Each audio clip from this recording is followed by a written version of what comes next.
Destination is the sinister city of Magadan, 600 miles away on the shores of the Sea of Okhotsk.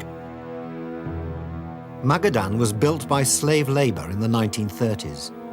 It was the administration center for the mineral mines of the nearby Kolyma region. Most of the inhabitants of this bleak city are the sons, daughters, grandsons and granddaughters of prisoners and prison officials. This is where Stalin sent the enemies of the people.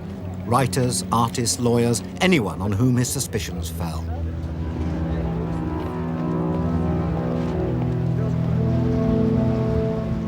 In the very heart of Magadan is the start of the long road that led to the camps. It runs for hundreds of miles. It too was built on slave labor, laid literally over the bodies of those who perished. We're taking one of the survivors back to the remains of the Gulag camps where he once worked.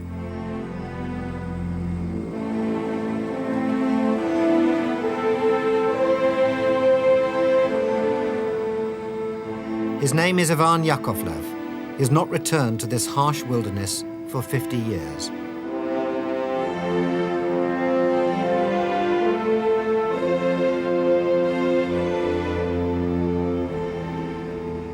These are the old uranium mines, where men worked in grim isolation to extract the vital ingredients for Russia's first atomic bomb.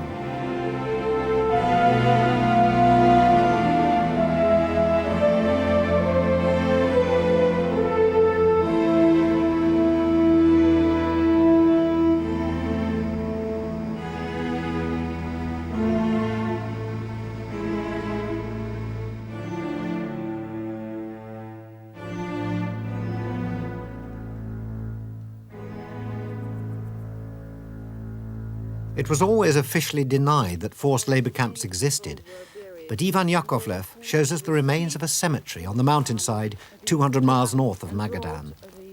There is clear evidence here to prove that someone knew who was buried in these communal graves.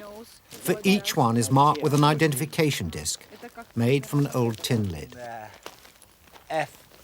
That's a G, Russian G-24. There's a bone there. То же самое. Это кость, да? Да, это. Yes.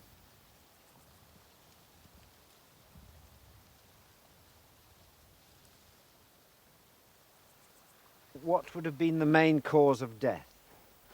Какова была главная причина смерти? Главная причина смерти. He told me that the main causes of death were overwork, radiation, and terrible hunger. И плохое питание. These are the buildings where the slave laborers lived.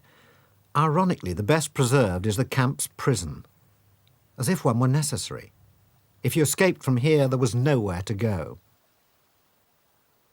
In the shadow of the uranium mines, there are poignant reminders of those who were forced to work them. It's estimated that from 1933 until their closure in 1953, 3 million Russians were sent to their deaths in camps like these.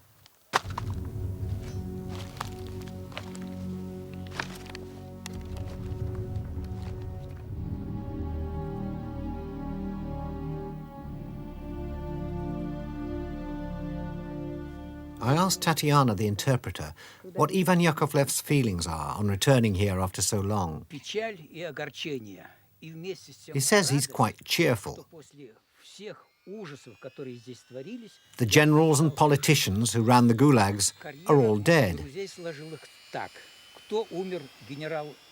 But despite everything that he's been through, he's alive. And as he himself says, I'm smiling. When Ivan was released from the Gulag in 1946, he was given a medal for services to his country in the Great Patriotic War. He treasures it.